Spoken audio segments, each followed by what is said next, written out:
Hello and welcome to another episode of Ramoism. ఎలా బ్రతికావో ముఖ్యం, ఎంతకాలం బ్రతికావని కాదు అని ఒక పెద్ద మనిషి అంతే. ఇంకోళ్ళు ఎవరో ఏమన్నారంటే, don't just live beyond your expectations, don't just exist, keep on living అని ఇలా రకరకాలుగా చెప్తూ వచ్చారు. ఈ భాష్యాలని పక్కన పెడితే అసలు ఎలా బ్రతకాలి, let's talk to Ram Gopal Varma గారు. వర్మ గారు, బ్రతకడం అంటే మీకు ఫస్ట్ వచ్చే ఇమేజరీ ఏమిటి చెప్పండి? I mean, I think it's a consciousness. And if you're conscious that you are, you're seeing something or you're hearing something, అనేది దాని నుంచి మనకు వచ్చి కలిగిన ఒక kind of an emotional aspect అనేది you will feel alive because of that. So అప్పుడు ఆటోమేటిక్గా ఎలా బతకాలి అనే కాంటెక్స్ట్ వచ్చినప్పుడు చాలా సింప్లిస్టిక్ లైన్లో నీ ఇష్టం వచ్చినట్టు బతకమని చెప్పచ్చు. అంతకన్నా కాంప్లెక్స్ అనేది లేదు. పాయింట్ 1. కానీ ఇష్టం వచ్చినట్టు బతికే వాళ్ళు ఎంతమంది ఉంటారు అనేది next point. Most of the time మనం వేరే వాళ్ళ కోసం బతుకుతాం, మన కోసం మనం బతకం. బికాజ్ ఇప్పుడు మీరు కాన్షియస్గా మీరు పుట్టినప్పుడు ఆబ్వియస్లీ మీ పేరెంట్సో లేకపోతే పక్కన మీ సిబ్లింగ్సో ఇలాంటి వాళ్ళతోటి ఒక యాజ్ యూ కీప్ గ్రోయింగ్ మిమ్మల్ని కంటిన్యూస్గా ఒక ఇన్ఫ్యూజ్ చేస్తూ ఉంటారు. నువ్వు తమ్ముని బాగా చూసుకో, లేకపోతే అది చూసుకో, ఇలా చెయ్యి, అలా చెయ్యి, ఇది చేస్తే తప్పు అని constantly. Like Ayn Rand wrote a very beautiful article in a book called The New Left, Anti-Industrial Revolution. In that ఒక చాప్టర్లో కంప్రాచ్యూస్ అని, అది కంప్రాచ్యూస్ వర్ ఏన్షియంట్ ట్రైబ్. వాళ్ళు ఏంటంటే మనుషుల్ని డిస్ఫిగర్ చేశారు. వాళ్ళు లావ్ అయిపోయి లేకపోతే సన్నగా అయిపోయి సర్కస్లో ఫ్రీక్స్ షోస్లో పెట్టేవాళ్ళు. వాళ్ళని చూసి జనాలు ఎంటర్టైన్ అవ్వడానికి. యూనో, సో Ayn Rand ఏముందంటే, modern day comprachicos are smart, they don't distort bodies, they distort minds. చూడటానికి పర్ఫెక్ట్ మనిషిలాగా ఉంటాడు అన్ని విధాలుగా, లోపల మైండ్ మొత్తం డిస్ఫిగర్ అయిపోయి ఉంటుంది. ఆ డిస్ఫిగర్మెంట్ ఎక్కడి నుంచి వస్తుంది? సొసైటల్ పర్పసెస్ కోసం మీకు సిన్, పాపం, పుణ్యం, legal, illegal, moral, social acceptance, ఇలాంటి 5-6 బంధాలతోటి మీరు ఇష్టం వచ్చినట్టు బతకకుండా అవతల వాళ్ళకి నచ్చేలా బతకటం అనేది ఒక ప్రోగ్రామ్ చేస్తారు. సో మీ లైఫ్ అంతా కూడా it's a conflict between what you want to do and what you have to do, what you're expected to do. అవును, ఈ మధ్యలో ఉన్నదే మీ కాన్ఫ్లిక్ట్ వస్తుంది. ఆ కాన్ఫ్లిక్ట్లో మీకు lows, highs, depressions, feeling of failure అన్నీ కూడా దాని డెరివేటివ్స్ దాంట్లోంచి. సో ఏ రోజైతే యువర్ ఎవ్రీ డెసిషన్ మీరు కాన్షియస్గా మీకోసం తీసుకున్నప్పుడు మీకు కాన్ఫ్లిక్ట్స్ అని ఉండవు అసలు. అసలు బట్ అసలు ఆ చుట్టూ ఉండే ప్రపంచం నుంచి కట్ ఆఫ్ చేసుకునే ప్రక్రియ చాలా క్లిష్టమైనది. That's the most difficult part. చాలా మందికి మీరు చెప్తున్న విషయాలన్నీ బుర్రకి బోధపడతాయి, బట్ బయటికి రావడం కష్టం అవుతుంది. How do you deal with that? అంటే see, first of all, I don't think people are designed to understand. I think it's against nature actually. ఎందుకంటే నేచర్లో కాన్ఫ్లిక్ట్ అనేది చాలా ఇంపార్టెంట్. అవును, మీరు యానిమల్స్లో తీసుకున్న కుక్కలు కొట్టుకునో లేకపోతే ఇవి కొట్టుకునో మనుషులు అలా వేరే వేరే ఎక్స్క్యూజ్ తోటి కొట్టుకుంటాం అని కొట్టుకుంటాం అనేది ఒక కాన్ఫ్లిక్ట్ అనేది లేకపోతే మీరు బోర్డు అంతా చచ్చిపోతారు. ఫస్ట్ ఏం చేయాలో తెలియదు, పొద్దున్న నుంచి రాత్రి నిద్రపోయారు. యూనో, సో అవతలోని అర్థం చేసుకోకపోవడం, అవతలోడి పాయింట్ ఆఫ్ వ్యూ అర్థం చేసుకోకపోవడం నుంచే కాన్ఫ్లిక్ట్ వస్తుంది ఎక్కడైనా. సో ఇప్పుడు అలాంటి దాంట్లో మీకు అది స్టడీ చేసి ఇప్పుడు నేను ఉన్నాను అనుకోండి, I never have a conflict with anyone. అది ఎందుకు? Because I believe each of us are born. మనం బార్న్ అయినప్పుడు ఒక బ్లాంక్ మైండ్తో పుట్టాం. నేను పుట్టిన సర్కమ్స్టాన్సెస్లో నా పేరెంట్స్, నా చుట్టూ ఉన్నోళ్ళు, నా ఎక్స్పీరియన్సెస్, నేను చదివిన బుక్స్ ఇవన్నీ కలిపి దాని రెసిడ్యూ నుంచి నా పర్సనల్ డెవలప్ అవుతుంది. That will be completely different with you. ఎందుకంటే మీరు పుట్టిన సర్కమ్స్టాన్స్, దాకా నేను చెప్పిన ఫ్యాక్టర్స్ అన్ని మీకు వేరు ఉంటాయి. అవును, each and every person will have a different thing. అప్పుడు నన్ను మీరు అర్థం చేసుకోవాలని అనుకుంటాం. First of all that is a fundamental mistake. అప్పుడు ఆ పరిస్థితి లేనప్పుడు మీరు ఐదర్ బ్లైండ్గా నన్ను నమ్మాలి, ఒక రిలేషన్షిప్ ఆస్పెక్ట్లో ఒక పార్టీయో గ్రూపో లేకపోతే ఎంప్లాయీ గాను, ఎక్స్ గాను, వై గాను. But deep inside me personality ఉంటుంది. అది ఎంత స్ట్రాంగ్గా మీరు బయట పెట్టగలుగుతారు, దాస్తున్నారా లేకపోతే మీకు మీరే గిల్టీగా ఫీల్ అవుతున్నారా, ఏంటి ఇలాగా ఆలోచిస్తున్నాను. అండ్ ఇప్పుడు ఫర్ ఎగ్జాంపుల్ 10 commandments లో one of the biggest commandment is thou shalt not covet thy neighbour's wife. అవును, కరెక్ట్. అంటే ఇప్పుడు అది రాసినప్పుడే ఇలాంటి బుద్ధులు ఉంటాయని వాళ్ళకి అర్థమైంది, ఎవరైతే రాశారో దేవుడా ఎవర్ ఇట్ ఈస్ యూనో. అప్పుడు నేనేమంటానంటే పక్కింటోడి భార్య అని చూడకూడదు, కరెక్టే, కానీ పక్కింటోడి భార్య మేఘన్ ఫాక్స్ లాగా ఉంటే ఏంటి పరిస్థితి? అప్పుడు చూడకూడదు అనేది కరెక్ట్, ఓకే ఫైన్. కానీ మనకున్న మైండే మనకున్న బుద్ధో చూసేలా చేస్తుంది. అప్పుడు ఏంటి మీరు సీక్రెట్గా చూస్తారు. సీక్రెట్గా చూస్తే ఓకేనా అంటే మరి that is again huge other aspect. Similarly నేను ఒక చోట పని చేస్తున్నా, నా బాస్కి నాకన్నా మంచి లైఫ్ స్టైల్ ఉంది, ఆడ కారు ఉంది, నా దగ్గర లేదు, ఆడ దగ్గర ఏదో ఉంది. అప్పుడు నేను ఈయన కొట్టేసి తీసుకోవాలని నేను అనుకోవచ్చు కదా. But then I'm stop by my fear or the legal aspect, తర్వాత కాన్సిక్వెన్స్ అని కొంతమంది చేసేయచ్చు, which will become criminals in the view of society.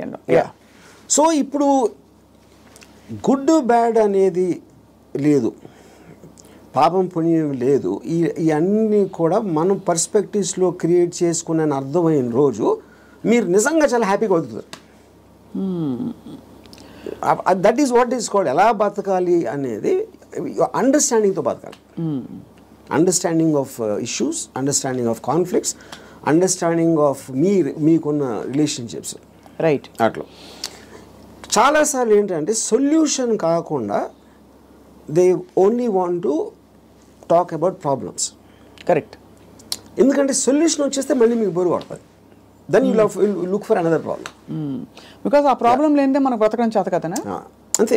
ఇప్పుడు ఉదాహరణకి నాకు పెళ్ళి అయినప్పుడు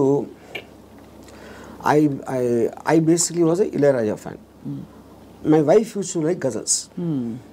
మా ఇంట్లో ఒకే టైప్ పడుతుంది ఒక చిన్నది. ఇళయరాజా తనకేస్తుంది, నాకు గజల్ ఎలా కూడుతుంది. అప్పుడు నేనేం చేసేవాడిని, నేను రోడ్ మీదకి వెళ్ళి ఫుట్పాత్ మీద కూర్చుని వాక్మెన్ వినేవాడిని ఇళయరాజా సాంగ్స్. అది నా దృష్టిలో సొల్యూషన్. బట్ తన దృష్టిలో ఇట్ ఈస్ డిఫైన్. అంటే అప్పుడు తన టేస్ట్కి నన్ను కన్వర్ట్ అవ్వాలి అని అనుకోవడానికి, లేకపోతే నా టేస్ట్కి నువ్వు కన్వర్ట్ అవ్వాలి, అప్పుడే కాన్ఫ్లిక్ట్ వస్తుంది. మీరు అనుకోలేదు. అది కాకుండా నేను అనుకోలేదు. నేను ఎందుకంటే నేను ఎవరిని కూడా I will not ask them to change. I will not ask anybody to live for నాలాగా బతకడం నేను ఎవరిని అడగను, నా కోసం బతకమని నేను ఎవరిని అడగను. That individuality I think is the most biggest gift nature or god he's given us. ఆ ఇండివిజువాలిటీని మీరు సొసైటీ కోసం త్యాగం చేసినప్పుడే మీరు బతికే విధానం అంతా కూడా it will become a big headache. అసలు ఎలా బ్రతకాలి అనే క్వశ్చన్కి what is the trigger, possible trigger in anybody's life or journey? So ఇప్పుడు ఫర్ ఎగ్జాంపుల్ నేను నా ఆల్మోస్ట్ ఒక ఇంజనీరింగ్ కాలేజ్ ఫైనల్ ఇయర్ వరకు కూడా బతికాను అంతే. బతకడం అంటే ఎలా బతికాము, పొద్దున్న లేసాం, భోజనం చేసాం, టిఫిన్ తిన్నాం, ఏదో చదవమన్నారు చదివాం, స్కూల్కి వెళ్ళాం, ఎగ్జామ్స్ రాసాం, ఏదో ఫ్రెండ్స్ ఉన్నారు. అదే అంటే this is just routine, day after day of repetition of that. ఏ రోజైతే కాన్షియస్గా నేను ఒక ఫిల్మ్ మేకర్ అవ్వాలి అని ఒక ఆబ్జెక్టివ్ నేను తెచ్చుకున్నాను ఒకరోజు, వేరియస్ ఫ్యాక్టర్స్ అయి ఉండొచ్చు, అప్పుడు మీరు ఆ పర్టిక్యులర్ గోల్కి రీచ్ అవ్వటానికి ఒక డెసిషన్ తీసుకున్నారు కాబట్టి every day every minute becomes interesting. మీరు రీచ్ అవ్వకపోవచ్చు, చాలా ఫాస్ట్గా అవ్వచ్చు, లేకపోతే స్లోగా అవ్వచ్చు, కానీ ఎవ్రీ థాట్, మీరు బతికిన ప్రతి నిమిషం ప్రతి క్షణం దాని వైపు చూస్తున్నారు కాబట్టి మీరు అడుగు వేయటం ఉంటుంది. అడిగేసారా, పరిగెత్తారా, కింద పడ్డారా, మళ్ళీ లెగిసారా అన్నది, కానీ you are continuously travelling towards that is the right way to live. అప్పుడు దానికి ఆబ్జెక్టివ్ అనేది లేకపోయినప్పుడు నేను ఇందాక చెప్పినట్టు you are repeating every day అది without any change at all. So ప్రయత్నం అనేది ముఖ్యం, as long as you are walking in the direction of your dreams. కానీ దానికి ఆబ్జెక్టివ్ కావాలి. అదే మిషన్ ఆబ్జెక్టివ్, అక్కడికి నేను రీచ్ అవ్వాలి, ఇది చేయాలి. అదేం గొప్పగా అవ్వట్లేదు, అది మీ ఇష్టం, అది ఏంటనేది. ఇప్పుడు మీరు సినిమా తీయాలనుకుంటారు, హిమాలయాస్కి నడిచి వెళ్ళాలి కూడా, అది కూడా ఆబ్జెక్టివే. ఏదైనా అవ్వచ్చు, ఎనీథింగ్ వాట్ యూ వాంట్, అది వేరే చెప్పింది కాదు. మీరు ఫీల్ అయ్యి ఇలా చేస్తే I will just have my happiness ఏదో మీరు అనుకున్నప్పుడు that process of living becomes completely different compared to just repeating every day. మీ దృష్టిలో అలా అనుకోవడానికి రోజువారీ చర్యలకి దేర్ అ కాన్ఫ్లిక్ట్.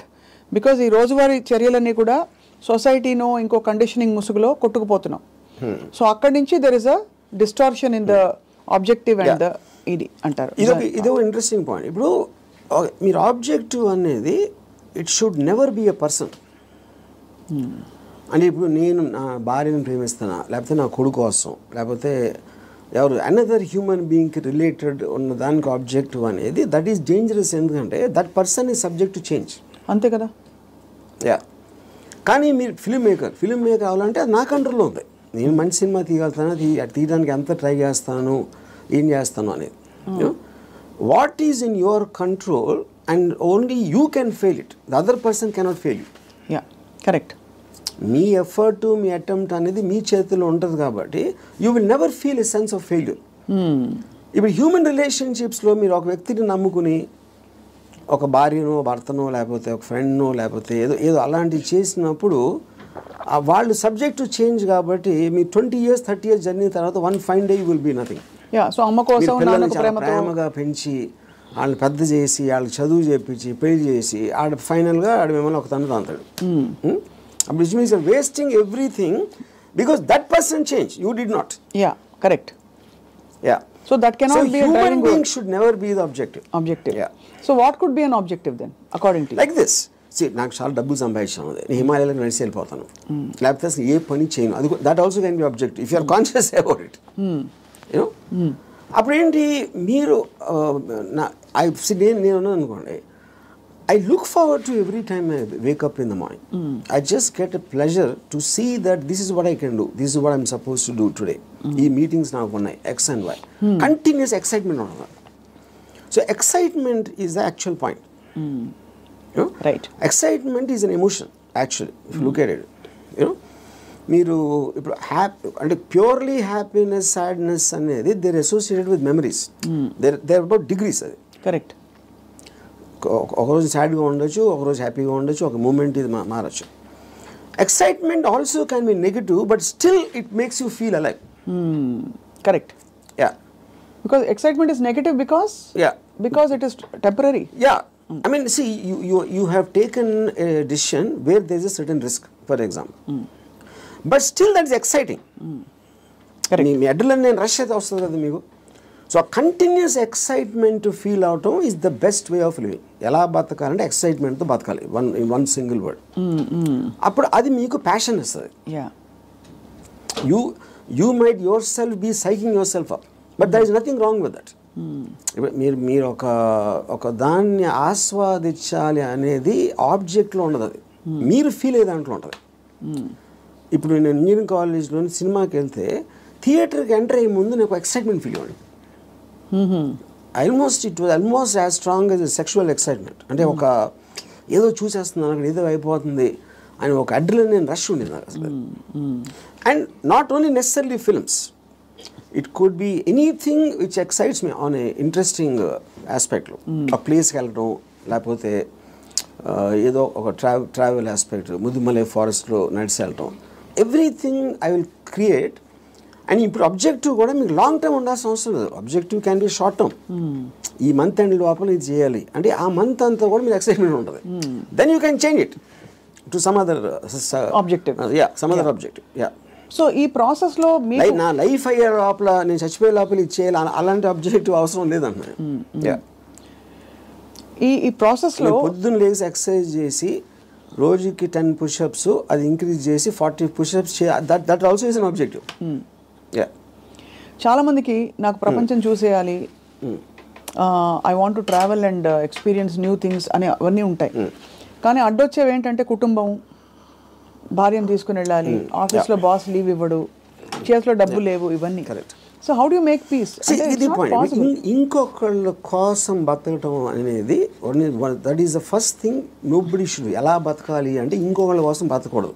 ఇందాకేమన్నా నువ్వు ఇష్టం వచ్చినట్టు బతకాలన్నా, ఇంకొకళ్ళ కోసం బతకపోవటం అనేది ఫస్ట్ చేయాల్సిన పని. అది ఎలా బతకాలంటే, అంటే భార్య రాకపోయినా ఎవరైనా సరే, anybody except for you, nobody is important. ఇంకోళ్ళ ఇంపార్టెన్స్ ఏంటంటే మీ హ్యాపీనెస్ని ఇంక్రీజ్ చేస్తాడు. దానికి యాడ్ అయిన వాళ్ళు they're worth it. Any time they subtract it, or they create a pressure, they should be out of your life. అది ఎవరు, మీ పిల్లల, భార్య, ఇళ్ళాలి, ఎవరైనా సరే, anybody who comes in between you and your excitement should be mercilessly taken away. చాలామంది ఇప్పుడు కుటుంబ సమేతంగా ఉండే వ్యక్తులందరూ కూడా ఇప్పుడు చూసి మీ మీద దాడికి వస్తారు. రామ్ గోపాల్ వర్మ గారు, టెంపరీ ఎక్సైట్మెంట్ కోసం మీరు ఒక వ్యవస్థనే ప్రశ్నిస్తున్నారా అని చెప్పి. అది ఫస్ట్ ఆఫ్ ఆల్ వ్యవస్థ అనేది కరెక్ట్ కాదు. ద పాయింట్, ఇది చాలా మందికి తెలుస్తుంది, వాళ్ళు బయటికి చెప్తారు అంతే. ఇప్పుడు మీకు ఉన్న ప్రాబ్లమ్స్, మనిషికి ఎప్పుడన్నా మీరు చూస్తే అది ప్రాబ్లమ్స్ అన్నీ are related to the people around. ఇప్పుడు నాకు దీంట్లో ఒక ఎగ్జాంపుల్ చెప్తాను. ఇళయరాజా గారు పర్టికులర్ టైంలో విలేజ్లో ఉండేవారు. అక్కడికి ఆయన చెన్నై వచ్చేమని ఆయన కజిన్ ఎవరు చెప్పారు, చెన్నై ఇక్కడే నేను బతలేవో, చెన్నైలో ఎలా బతుకుతున్నాను అంటే చెన్నైలో కుక్క కూడా బతుకుతుందని చెప్పాడు ఆయన. అది ఇంట్రెస్టింగ్ పాయింట్ ఏంటంటే, కుక్క ఎలా బతుకుతుంది అసలు? దానికి మ్యాక్సిమం కావాల్సింది ఫుడ్. అది ఎక్కడో చెత్తకుండీలోనో, ఎక్కడో అక్కడో హోటల్ బయట ఎక్కడో చోట ఏదో ఒకటి దొరుకుతుంది. It keeps living. అదే కుక్కకు ఫ్యామిలీ ఉందనుకోండి, ఆ పిల్లలకి వెళ్ళి పెట్టాలి, అది పెట్టాలి అంటే that becomes the pressure. Pressure point మీకు ఎప్పుడు రెస్పాన్సిబిలిటీస్ మీరు తీసుకున్నప్పుడు ఉండదు. ఇప్పుడు నీషే ఏమనంటే, like a camel is man, he kneels and lets himself be laden with burdens of responsibilities, you know, and then when the going is tough, he says, yeah, life is hard to bear, but all he has to do is to shrug the load off and run.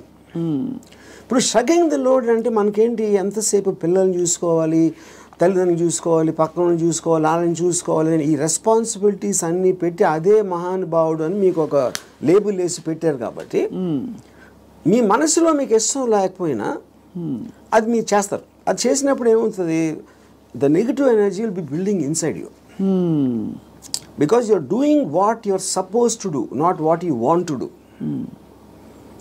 నా భార్యని నేను సినిమాకి తీసుకెళ్ళాలని నాకు అనిపించినప్పటికి ఉన్న డిఫరెన్స్కి, తీసుకెళ్ళకపోతే చంపుతుందిరా బాబు అని చేసుకోవడం అప్పుడేంటి, తన కోసం చేస్తున్నా. Right, I'm hating every moment of that journey to go and sit in the theater, to come outside. But if I want it, I am having pleasure because నా decision నాది కాబట్టి. మరి నీ సుఖమే నేను కోరుతున్నాను కాన్సెప్ట్ ఉంది. Suppose somebody derives real happiness or high in making another person happy, then what do they do? ఇది అంటే అప్పుడు అతను అనుకున్నట్టే కదా, my happiness is coming out of someone which is my decision only. No, అదే decision మన దగ్గర ఉండాలి, అది డెసిషన్ మన దగ్గర ఉండాలన్న, అంతే కదా. యా, ఎందుకంటే అందరికీ రోజు నిత్యం ఏదో సాధించాలి అని గోల్స్ ఉండకపోవచ్చు. ఎవరో ఏదో అనుకుంటారు, ఎవరో ఏదో బాధపడతారు, ఎవరో ఏదో కోపగిస్తారు అని వాళ్ళ కోసం చేయటానికి ఒక ప్రెషర్ తోటి మీకు అనిపించేయడానికి ఉంది కదా డిఫరెన్స్. యా, ఈ హోల్ ప్రాసెస్లో బిగ్గెస్ట్ డెటరెంట్స్ హ్యూమన్ రిలేషన్షిప్స్ అంటారా, రిలీజన్ అంటారా, లేక లెథార్జీ అండ్ ప్రోకాస్టినేషన్ అంటారా? What is the biggest challenge మీ దృష్టిలో? ఐ ఫీల్ అంటే ఇప్పుడు రిలీజియన్ అనేది, బికాస్ పాపం పుణ్యం అనేది they are going to be measured when you die. పాపం పుణ్యంకి ఏమి లింక్ చేశారు, స్వర్గం నరకం, అది ఇప్పుడు నేను పోయినప్పుడు వస్తుంది. అది మాట్లాడతాం కానీ that is not a big thing. What is the biggest thing is the reactions of the people around. ఎందుకంటే మీరు ఇంటరాక్ట్ అయ్యేది మనుషులే కదా. సో వాళ్ళు ఏదో అనేస్తారు, వాళ్ళు ఏదో అనుకుంటారు, అనేసారు అని అంటారు. Constantly it is that pressure, people around. అందుకని people around are the biggest problem creators. వాళ్ళని కేర్ చేయని రోజు మీకన్నా హ్యాపీ పర్సన్ ఎవడో ఉన్నాడు. అదేదో ఎలా ఉందంటే, ఇప్పుడు నన్ను ఎవరన్నా చాలా తెలివైన వాడు అన్నాడు, ఇంకోటేమో పెచ్చినా కొడుకు అంటారు. And both of them are correct. ఎందుకంటే వాడి పర్సెప్షన్లో అతనికి ఉన్న నాలెడ్జ్ వాటి, నేను సేమ్ పర్సన్, కానీ అతను నన్ను చూసే విధానం ఇందాక నేను చెప్పిన ఎగ్జాంపుల్ లాగా వాడి వరల్డ్లో నేను వేరు. So I will be tolerant to that. ఇప్పుడు ఆడు పొగిడాడు అని నేను, ఎందుకంటే నేనేంటో నాకు తెలుసు. నేను అనుకునే దానికన్నా మీరు ఎక్కువ పొగిడితే మీరు ఫూల్ అనుకుంటాను, అనుకున్న దానికన్నా మీరు తను క్రిటిసైజ్ ఎక్కువ చేసినా ఫూల్ అనుకుంటాను. ఎందుకంటే my measurement is only me, I don't let someone else measure me. Yeah, ఈ కాంటెక్స్లో బిగ్గెస్ట్ డెటరెంట్ ఇస్ అటాచ్మెంట్ అని అనిపిస్తుంది చాలా వరకు. సో మీరు ఫర్ ఎగ్జాంపుల్ మీరు చాలాసార్లు ఓపెన్గా షేర్ చేసుకున్నవి, రిలేషన్షిప్స్ నుంచి బయటకు వచ్చినప్పుడు ఇది నాకు this is coming in the way of my happiness and my objective what ever it is అని అనుకున్నప్పుడు దానిలో వచ్చే ఎమోషనల్ టర్మాయిల్ ఎలా డీల్ చేసుకున్నారు? అసలు ఎమోషనల్ టర్మాయిలే ఫీల్ అవ్వలేదా?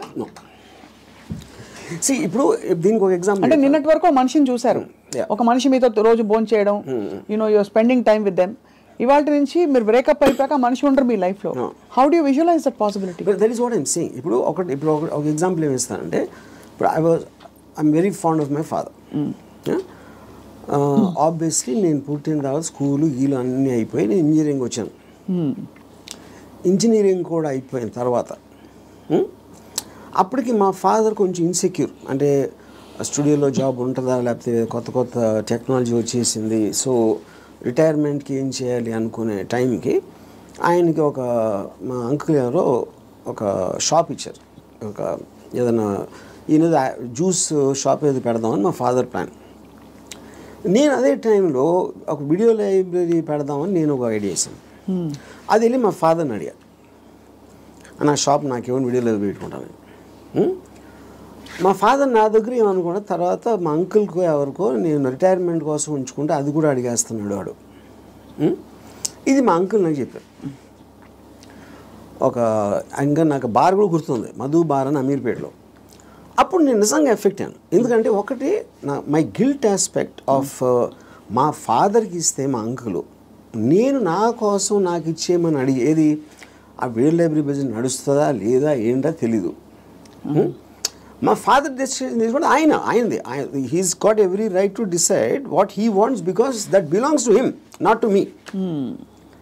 కానీ నాకు జ్యూస్ పార్లర్ నడవదు, వీడియో లైబ్రరీయే నడుస్తుంది అనేది నా. కానీ మా అంకుల్ చెప్పేటప్పటికి నేను ఆ ఎమోషన్ తోటి మా ఫాదర్కి వెళ్ళి చెప్పేసి, సరే నేను వద్దు నాకు అని నేను చెప్పేద్దాం అనుకున్నాను. నేను నడుస్తూ ఉంటే అమీర్పేట నుంచి పంజాగుట్కి స్లోగా emotions got this by my logic. నా లాజిక్ ఏమైందంటే, నేను ఇంత స్ట్రాంగ్గా నమ్మినప్పుడు at the most video library పెడితే 2-3 months తెలుస్తుంది అది నడుస్తుందా లేదా మూసేయాలి. అప్పుడు anyway you can do is in case he wants to juice thing, okay. But ఇది వర్కౌట్ అయిందంటే ఇట్ చేంజ్ అవర్ లైఫ్స్. మా ఫైనాన్షియల్ ఆస్పెక్టు ఇది అది అన్నీ మారిపోతాయి. అప్పుడు నేనేం డిసిషన్ తీసుకున్నా ఫైనల్గా, I don't care about what my father thought. Okay, so ఇప్పుడు నేను రూత్లెస్గా అంటే మా నాన్నగారు మనోభావాలను పట్టించుకోకుండా చేశాను అంటే అది నేను ఎవరి కోసం చేశాను? ఆయన కోసం, నా కోసం చేసుకున్నాను. So but because my confidence work out అయితే వాళ్ళు కూడా హ్యాపీగా ఉంటారు. That is the risk you have to take any given time. అవును. అప్పుడు మా ఫాదర్ ఇన్ని సంవత్సరాలు నన్ను పెంచి 20 సంవత్సరాలు నాకు చదువు చెప్పించి అన్నీ నేను తీసుకుని ఆ టైంలో నాన్నగారు అంటే బాధపడతారు అనే దాంట్లో నేను తీసుకుంటే I would have become anything. Yes, that is selfish, there is no doubt about it. But selfishness, అప్పుడు నేను ఎందుకు పుట్టాను అసలు? మా ఫాదర్ కోసం పుట్టాను, నా కోసం పుట్టాను. మా ఫాదర్ వాళ్ళ ఫాదర్ కోసం పుట్టారా, ఆయన కోసం పుట్టారు. సో ఆ సెల్ఫ్ ఆస్పెక్ట్ అనేది లేకపోతే అసలు బతకడానికి మీనింగ్ లేదు. సో ఇర్రెస్పెక్టివ్ మీ పేరెంట్సా మీ పిల్లల వాళ్ళందరూ కూడా they should become devices for your objectives. దాంట్లో వాళ్ళ సైడ్ ఎఫెక్ట్ వాళ్ళు కూడా పెరగచ్చు, కానీ మీ మెయిన్ ఆబ్జెక్టివ్ మిమ్మల్ని పెంచుకోవడం ఉండాలి. అంటే అందరినీ వాడేసుకోమని చెప్తున్నారా? అంతే, 100%. ద డివైజ్, ఏ జీవి అయినా పుట్టింది ఎకో సిస్టంలో వేరే జీవుల్ని వాడటానికి. సో మనం ఎవరు తప్పు అంటున్నారు? అల్ట్రూయిస్టిక్ ఏజెంట్స్ ఉంటారు కదా, వాళ్ళు చెప్తారు ప్రజల కోసం చేయాలి, ఫ్యామిలీ కోసం చేయాలి, పిల్లల కోసం చేయాలి అనేది కాన్స్టెంట్గా మీకోసం మీరు చేయకుండా చేసినప్పుడు ఇందాక నేను డిస్క్రైబ్ చేసిన అక్కడ రెండు వేరే ఉన్నాయి. ఇంకోళ్ళ కోసం ఏం చేయక్కర్లేదు, బట్ అవతల వాళ్ళని వాడేసుకోవడం అనేది అది ఇంకొక ఎక్స్ట్రీమ్ కదా. చెప్తున్నాను, వాడేసుకొని ఎవరిని వాడుకోం మనం. All the time we're using people or anything we're also being used కదా. ఆఫ్ కోర్స్, అదే కదా నేను చెప్పేది. దాంట్లో మీకు ఎవరు ఎక్కువ ఎవరు తక్కువ అని ఉంటుంది. ఇప్పుడు నేను సపోజ్ మా ఇంట్లో పనుడు ఉన్నాడు, ఆడు మనిషే కదా, ఆడికి సేమ్ థింగ్ ఉంది. వాడు ఫైనాన్షియల్గా నాకన్నా తక్కువ, అందుకని ఆడ దగ్గర పని చేస్తున్నాడు అని నేను ఆడు వాడుకున్నట్టే కదా, ఆడుకున్న పొజిషన్ చూసి. అలాగే నేను ఇంకోటి ఎవరి దగ్గర పని చేస్తున్నాను.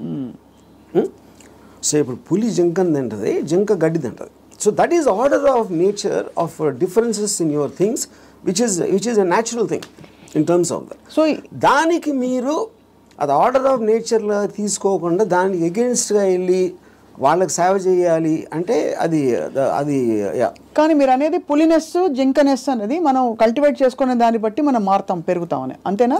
ఇప్పుడు పులి జంకన్ చూసినప్పుడు తిండి చూస్తుంది, జంకన్ చోట్ల జంకన్ ఎందుకు చంపుతుంది? తింటానికి చంపుతుంది. ఇప్పుడు పులి జంక గురించి ఆలోచిస్తే పులి అవ్వదు కదా. పులి అవ్వదు అంటే నేచర్ కూడా అంటలేదు నేను. పులి is being designed to make use of. Correct. ఇక్కడ మీరు ఒక కాన్స్టెంట్ ఎగ్జాంపుల్స్ ఇచ్చారు. పులి ఎప్పుడు పులిగానే ఉంటుంది. బట్ మనుషుల ఎవల్యూషన్ లో పులినెస్ జింకనెస్ అన్నది వాళ్ళ ఎవల్యూషన్ ని బట్టి పెరుగుతుందా? ఉదాహరణకి మీరు 10 ఏళ్ల క్రితం 10 మందిని వాడుకున్నారు. మీకు ఆ డిఫరెన్స్ ఎప్పుడు ఉంటుంది కదా మనుషుల్లో కూడా. ఇప్పుడు for example different political systems, philosophical సిస్టమ్స్లో మీరు ఫ్యూడలిజం ఆస్పెక్ట్ అయిపోయింది, డెమోక్రసీ ఉంది, మిక్స్డ్ ఎకానమీ ఉంది, కమ్యూనిజం ఉంది. వీటన్నిటిలో సపోజిషన్స్ ఏముంటాయి? మనుషులంతా ఒక్కటే అనుకున్నారు. మనుషులంతా ఒకటి కాదు. వాళ్ళ కెపాసిటీస్ వేరు ఉంటాయి, వాళ్ళ టాలెంట్స్ వేరు ఉంటాయి, వాళ్ళ ఐక్యూ లెవెల్స్ వేరు ఉంటాయి. సో మీకు ఆ డిఫరెన్స్ అనేది సొసైటీలో లేకపోతే ఎగ్జిస్ట్ అవ్వదు అనే దాంట్లో నుంచే మీకు కేపిటలిస్ట్ ఎకానమీ వచ్చింది. యూనో ఈ communism failed also is because of that. So same హైరార్కీలో ఇప్పుడు ఒక ఇల్లు ఉంది. ఒక ఇంట్లో ఒకళ్ళు చాలా కేపబుల్ ఉంటాడు అవ్వడం, ఒకళ్ళు అస్సలు లేదు. వాళ్ళిద్దరు ఒకే ఇంట్లో ఉంటున్నారు. Possibly they are born also to the same persons, circumstances కూడా సేమ్. అప్పుడు ఏ విధంగా మీరు ఆ డిఫరెన్స్ చూపిస్తారు? ఇప్పుడు ఆ డిఫరెన్స్ అప్పుడు ఇప్పుడు నాకు తెలిసిన ఒక ఫ్యామిలీ ఉంది. అతను చాలా successful husband. He's having an affair with somebody. So ఇప్పుడు తను he's expecting the wife or any associated family to just be quiet. You know ఎందుకు? అసలు నేను లేకపోతే వాళ్ళకి లైఫ్ స్టైల్ అక్కడ. కార్ నేను కొనిచ్చాను, నేను ఇల్లు కట్టించాను, నేను ఇది చేశాను, I did so much. But that is not how they will feel. Just because మీకు ఒక కిరీటం వచ్చేసింది కాబట్టి, వైఫ్ అనే కిరీటం వచ్చింది కాబట్టి మీరు అప్పుడు సోషల్లీ యాక్సెప్టెడ్ దాంట్లో పెళ్ళాన్ని బాగా చూసుకోవాలి. ఎవరు చెప్పారు? సొసైటీ చెప్తుంది. ఆర్ వేరియస్ కైండ్ ఆఫ్ ఇది ఇందాక అది మీరు whether it is religion related or social related or moral related, whatever it is, others are telling it. అప్పుడు ఆ కన్విక్షన్, ఆ కరేజ్ తోటి she will ask for whatever she wants to ask. But ఇతనికి ఇండిపెండెంట్గా he likes the other girl. అది తనకు వచ్చే happiness ఆ అమ్మాయిలో ఉంది, ఎక్కడ లేదు. అప్పుడు వాడు ఎవరి కోసం బతకాలి? అంటే చెప్పాలంటే నన్ను త్యాగం చేసుకుని వాళ్ళు ఎవరో ఏదో అనుకుంటారు అనే దానికోసం సాక్రిఫైస్ చేయటమా? ఎవడేమంటూ కేర్ చేయకుండా నా అసోసియేషన్ బతున అనేది కరెక్టా? ఇక్కడ ఒకటి, ఇక్కడ వీడికి కొత్త అమ్మాయి నచ్చిందని కూడా అంత సీన్ కూడా లేదు. వీడికి పెళ్ళాము కావాలి, కొత్త అమ్మాయి కూడా కావాలి. సో పెళ్ళాము ఉండాలి కాబట్టి ఎందుకంటే పనులు చేసి పెట్టడానికో, సొసైటీకి చూపించుకోవడానికో, whatever it is, he wants the wife also. If the wife it can be guilt also, whatever. But if the wife wants to walk away, she should also be given whether it's adunu possessive ga ela untavu. I am talking about individuals. I am not talking about husband and wife. Correct. And she also has the right to walk away saying I don't need your car. If you don't feel that towards me, I don't feel this towards you. Whatever it is, whether it's valid, justified or not. అది కూడా చెప్తున్నా. ఇప్పుడు నేను wife place లో ఉంటే నేను అన్ని ఉంచేసుకుంటా, okay no problem అని. నీ కారు నాకు వద్దు, నేను ఎగోగలను, కారు ఉంచేసుకుంటా నేను. అక్కడే మీకే కనుక కారు అవన్నీ ఉండుంటే, సపోజ్ మీ ఎకనామిక్ హ్యాండ్ పైన అనుకోండి, మీరు వైఫై ఉండి మీరు అప్పుడు లెఫ్ట్ లెగ్ తో తను వెళ్ళిపోతారు. నన్ను తక్కువ చేసేసి అమ్మాయి దగ్గరికి వెళ్తావని ఈగో హర్ట్ అవుతుంది. So everything that's being dictated here is పరస్పర మ్యూచువల్ ఎకనామిక్స్. దాన్ని దాటుకుని ఇంకేమన్నా ఉందో నాకు తెలియదు, కానీ ఐఎమ్ జస్ట్ సేయింగ్ మీరు చెప్తున్న situation that is again related to sense of righteousness. ఎవరు రైట్ అని వాళ్ళు ఫీల్ అవుతున్నారు. ఇప్పుడు నేను అనుకోండి, I will be very okay with my girlfriend or my wife want somebody else, I will respect her wish. And you still live with her as husband and wife if I want to, if it doesn't make a difference to me. I don't want to live with anybody, that's a different thing. But I have no problem. అంటే you mean in a context of relationship where you are with somebody, ఆ వాళ్ళు నాకు ఫలానా వాళ్ళు నచ్చారంటే you don't mind that అంటే? No not at all. ఇది నేను even before I was married, engineering కాలేజ్లో కూడా this is a girl I was in love with. and she was in relationship with somebody else, I was waiting for the relationship to break so that I might get a chance. నేను అలా ఆలోచించాను ఇప్పుడు. Yeah. ఓహో, break అవుతే maybe I will get her అని. ఓహో, వాళ్ళ relationship break అవుతే. యా. సో ఆ రిలేషన్షిప్ని చెడగొట్టడానికి నా ప్రయత్నం నేను చేస్తూ ఉన్నాను చాలా సటిల్గా. అక్కడ మీ హ్యాపీనెస్ ముఖ్యం కాబట్టి అది నా ఎఫర్ట్, అది నా ఆబ్జెక్టివ్. ఇక్కడేమో వీడియో పార్లర్ లాక్కున్నారు. అది కరెక్ట్. సో మొత్తానికి మీకు ఏది కావాలో మీరు హ్యాపీనెస్ తోటి, నాకు కావాల్సిన దానికోసం నేను నా కెపాసిటీని ఉపయోగించుకుంటాను. సో ఆ గంధపు గాలి ఇతరులను కూడా తాకి వాళ్ళు కూడా బాగుపడితే అదొక సైడ్ ఎఫెక్ట్. అది నా ఇంటెన్షన్ కాదు. అలా ఒక సృష్టిలో జరిగిపోయే అద్భుతాల్లో ఇది కూడా ఒకటి అంతే. వాళ్ళు కూడా కాబట్టి మీకు ఇష్టం వచ్చినట్టు మీరు ఉంటారు అంటారు. ఇష్టం వచ్చినట్టు ఉండాలి. నో, బట్ యాక్చువల్లీ అది కూడా ఒక ఫ్లీటింగ్ ఇది కదా ఆర్జీవి గారు. మీరు కీప్ ఆన్ చేజింగ్. ఒక 10 సార్లు మీకు సినిమాలు తీయడం వచ్చేసాక 11వ సినిమా కొత్తగా తీస్తా, డిఫరెంట్గా తీస్తా అనుకుంటారు. అలాగే హ్యాపీనెస్ చేసి ఏ హోగయా అని చెక్ లిస్ట్ పెట్టుకుని వెళ్ళిపోతూ ఉంటే నెక్స్ట్ ఏంటి ఏమొస్తుంది? ఒక అమ్మాయి అయిపోయింది, 20 అమ్మాయిలు, 30 అమ్మాయిలు, 50 అమ్మాయిలు. మీరు ఆబ్జెక్టివ్స్ మారుతూ ఉంటాయి కదా, depending. C like I am not the same person 20 years back, maybe 20 years before that. So మీకు న్యూ డేటా వచ్చే కొద్దీ మీకు న్యూ ఆబ్జెక్టివ్స్ ఫామ్ అవుతూ ఉంటాయి. ఈ పర్టికులర్ టైంలో నాకు ఏది ఎక్సైట్మెంట్ ఉంది, ఇవాళ పొద్దున్న వేరే ఉండొచ్చు, లాస్ట్ మంత్ వేరే ఉండొచ్చు. సో మీకు డేటా అనేది మీకు కాన్స్టెంట్ స్ట్రీమ్ ఇన్ఫ్లో వస్తున్నప్పుడు ఆటోమేటిక్గా మీకు ఆబ్జెక్టివ్, ఏ రోజు అయితే ఆబ్జెక్టివ్ లేదో అప్పుడు మీరు బోర్డమ్ వస్తుంది. Correct. That is when you start repeating the time. ఇప్పుడు ఈత కొట్టి మొత్తం మునిగిపోయిన వాళ్ళు ఉంటారు రిలేషన్షిప్స్ కాంటెక్స్లో, ఏదో సిచ్యువేషన్ కాంటెక్స్లో. అక్కడ పక్కన చేపలు వచ్చి కరిచినా, లేకపోతే ఊపిరి ఆడకపోయినా వాడు, మీరు జస్ట్ ఒడ్డున నిలబడి కాళ్ళు తడుపుకోవాలి, ఇమోషనల్గా దిగిపోకూడదని మొదటి నుంచి చెప్తూ వచ్చారు. బికాస్ అల్టిమేట్లీ అన్నిట్లో చూస్తే మీకు అడ్డొచ్చేది ఇమోషనే. Correct. What is it that stops you from making a certain decision in your life which you feel is, you know, is good for you, but you don't want to do it, is emotion. Yeah, but emotion ఇక్కడ ఏ context అంటున్నారు? See, it also the decision you don't make because of your foresight. Of sometimes ఇలాంటి decision తీసుకుంటే ఇలాంటి అవ్వటానికి ఆస్కారం ఉంది అని ఆ కాన్సిక్వెన్స్ని you might not want to bear. So అది అగైన్ సెల్ఫ్ సెంట్రిక్ అంటారు, self protective and self predicting instinct, capacity to foresee. So మీరు అనేది డెసిషన్ తీసుకోకపోవడం కూడా ఒక్కోసారి not just emotion, but your ability to say that అమ్మో ఈ డెసిషన్ తీసుకుంటే నాకు ఇలా అవ్వచ్చు, అల్టిమేట్లీ నేనే మళ్ళీ సఫర్ అవుతాను, అంతేనా? ఇప్పుడు ఫర్ ఎగ్జాంపుల్ నేను నా డివోర్స్ అయినప్పుడు నేను any decision related to someone else, somebody will get hurt. ఇప్పుడు ఆ హర్ట్ని I will have to measure it against my hurt, my whatever my feelings at that time. అప్పుడు నేను ఒక 7-8 years నేను నా డాటర్ని కూడా చూడలేదు. Various reasons. ఎందుకంటే I was so busy in Bombay and I am not a person who is into children at all. So అప్పుడు ఎందుకు షీ వాజ్ మేబీ తను 8 ఎంతో ఉంటుంది. ఒక 15-16 వచ్చిన తర్వాత ఫస్ట్ టైం నేను మాట్లాడాను. నేను ఎలా మాట్లాడాను, అసలు నేను అలాంటి నాకు ఒక గుడ్ క్యారెక్టర్ చెప్పడానికి కానీ నేను అనుకున్న దానికన్నా వర్స్ట్ పర్సన్, నువ్వు విన్నదానికన్నా నీకు ఎవరైనా చెప్పిన దానికన్నా నేను నా గురించి తప్ప ఎవరి గురించి ఆలోచన. ఇది మా ఫస్ట్ లైన్ నేను చెప్పింది 8 ఏళ్ళేక. అది ఎందుకు చెప్పాను, ఇట్స్ ఎ క్యాలిక్యులేటెడ్ థింగ్. ఇప్పుడు నేను తన దగ్గర నా రెప్యుటేషన్ మంచిగా ఉండాలి అని నా ఎమోషన్ అయినప్పుడు నేను అలా చెప్పాను కాదు కదా. I don't care what she thinks about me. Correct. So I want to be truthful, ఇది నేను అని చెప్పాను. అప్పుడేంటి, then they will get cultivated to that. So ఇప్పుడు ఎప్పుడు మనం మాట్లాడినప్పుడు మీరు ఎంత క్యాజువల్గా చెప్తారో అంత క్యాజువల్గా వాళ్ళు తీసుకుంటారు. మీరు వాళ్ళు ఏదో మహా ఇది జరిగిపోయింది అన్న బిల్డప్ ఇస్తే వాళ్ళు కూడా అలా తీసుకుంటారు. సో ఈ సైకలాజికల్ ఆస్పెక్ట్ అనేది నాకు అర్థమవుతుంది కాబట్టి I will know exactly how to talk to people. అది అన్నిసార్లు వర్కౌట్ అవుతుందని చెప్పట్లేదు. వర్కౌట్ అవ్వకపోయినా నాకు no problem, because I'm already willing to bear the worst situation based upon my decision. నేను తీసుకునే 10 డెసిషన్స్లో 8 ఫెయిల్ అవుతాయి ఎప్పుడు. But 2 will work. So far they worked. So the point is to keep on making decisions is how you have to live. ఎలా బతకాలంటే నిర్ణయాలు తీసుకుంటే పోవాలి అంతే. ఇప్పుడు మీ దృష్టిలో irrespective of the consequences. మీ గురించి మీరు అన్నట్టుగా 5గురిని అడిగాం అనుకోండి, ఒకళ్ళు అంటారు అబ్బా ఏం జీనియస్ అంటారు, ఇంకోళ్ళు అంటారు మేధావి కానీ పాపం ఈ మధ్య ఏదో కొంచెం డిస్టర్బ్ అయినట్టున్నారు అని అంటారు. ఇంకోళ్ళు అంటారు అబ్బా అమితాబ్ బచ్చన్తో సినిమాలు తీసి ఇప్పుడు ఎందుకు చిన్న చిన్న వాళ్ళతో పిచ్చి సినిమాలు తీస్తారంటారు.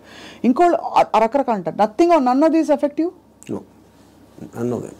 Because I understand why I'm taking that particular decision at any given time. వాళ్ళందరికన్నా వాళ్ళు బయట నుంచి వాళ్ళకున్న పర్స్పెక్టివ్ చూస్తున్నారు. నా పర్స్పెక్టివ్ అది కాదు. మీకు పుట్టుకతో వైరింగ్ డిఫరెంట్గానే ఉంటుందని చాలామంది ఫీల్ అవుతాం. నేను కూడా ఫీల్ అవుతాను చాలాసార్లు. బికాస్ అందరికీ ఇది పాసిబుల్ కాదు. మీరు ఈ పాసిబిలిటీని ఆఫర్ చేస్తున్నారు నీకోసం నువ్వు బ్రతుకొని. వినడానికి చాలా బాగుంది. ఒకరోజు లవ్ యువర్ సెల్ఫ్ అని థియరీస్ బోల్డ్ వచ్చాయి. అది ఏంటంటే go pamper your self, go to the salon, get pedicure, manicure, ఈ అల్పమైన లెవెల్ నుంచి రకరకాల కానోటేషన్స్ వచ్చాయి. But nobody has actually got the courage to do what your saying, to abandon, to quit what they have and go after. Courage కాదు అది, it understanding. Courage is got nothing to do with that.